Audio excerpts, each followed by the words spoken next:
Pak Nyoto, ini ada lagi nih kasus penyakit berat yaitu cuci darah. Nah, Ya, konotasinya bagaimana ini dengan enzim, Pak? Alur kerjanya, Pak.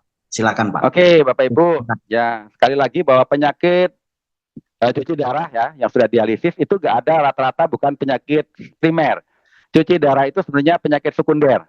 Jadi penyakit primernya apa? Bisa dia hipertensi tinggi, lama-lama jadi cuci darah. Tadinya diabetes, gula darahnya udah belasan tahun, lama-lama cuci darah. Ada yang memang kurang minum bertahun-tahun, cuci darah. Ada yang kebanyakan obat, kali obatnya itu bertahun-tahun, belasan macam, lama-lama jadi cuci darah. Gitu ya.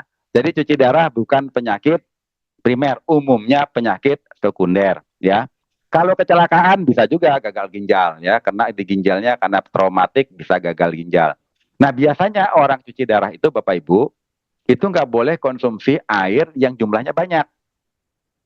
Jadi sehari itu mesti ditaker berapa liter, mungkin 2 liter atau 3 liter. Karena kalau kelebihan lagi badannya bengkak, nggak bisa berkemih, ya nggak mau cuci darah lagi. Makanya ada yang cuci darah 2 hari sekali. Kalau fungsi ginjalnya masih berfungsi 30-40%, ada yang seminggu sekali, ada yang 2 minggu sekali, ada yang 2 hari sekali, ada yang 1 bulan sekali.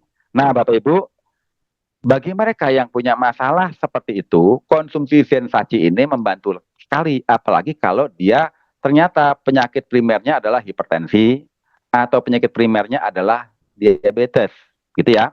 Karena kalau kita konsumsi obat-obatan untuk menurunkan hipertensi, bukan artinya saya menyediakan obat. Silakan minum obat, kalau bisa dosis kan dikurangi kalau tekanan darah kita menuju normal. Silakan dosis obatnya dikurangi kalau gula darah kita sudah mulai terkontrol, kan gitu ya. Jadi dengan konsumsi sensasi yang hanya 5 tetes hari 4 kali atau 5 kali, itu nggak akan menjadi beban dalam tubuh kita.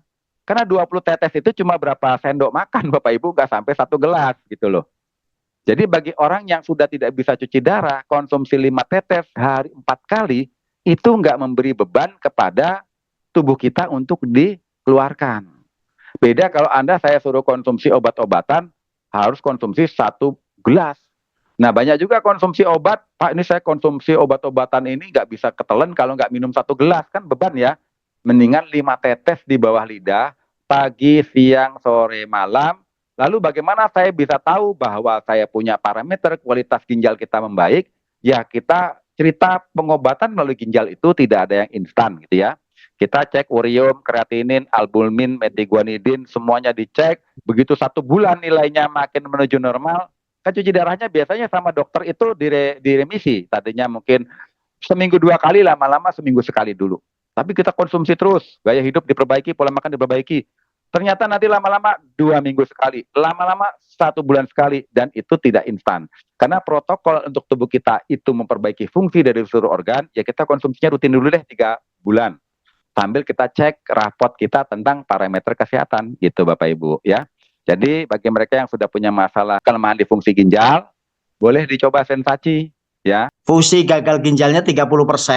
Ada yang juga sudah 3 tahun menderita gagal ginjal, Pak Nyoto. Kalau bagi mereka yang fungsi ginjalnya masih ada 30%, 40%, kita masih bersyukur ya. Tapi kalau gagal ginjalnya itu udah 0%, Bapak Ibu, ya mohon maaf, apapun solusinya udah nggak ada. Karena ginjalnya sudah tidak bisa dialiri darah kalau sudah jauh di bawah 10%, Bapak Ibu.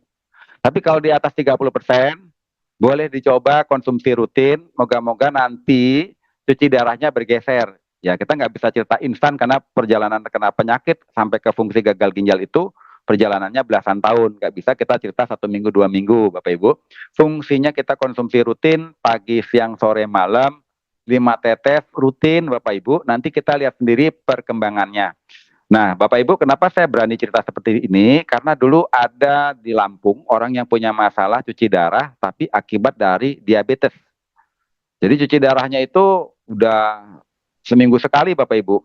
Setelah konsumsi sensasi seperti ini, Bapak Ibu, rutin, lama-lama cuci darahnya bergeser.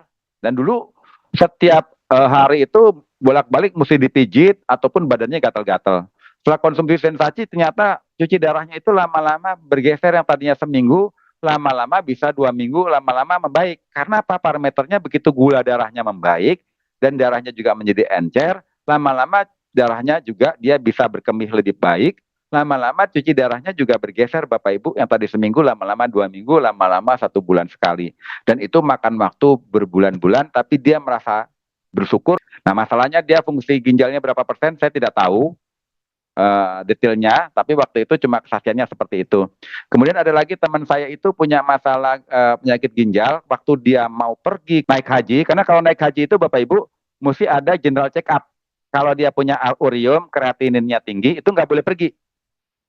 Setelah dia general check up untuk berangkat haji, ternyata urium kreatininnya tinggi. Lalu dia konsumsilah obat dokter selama 3 bulan berturut-turut. Setelah dicek lagi, ternyata kreatinin sama albumin sama uriumnya masih tinggi.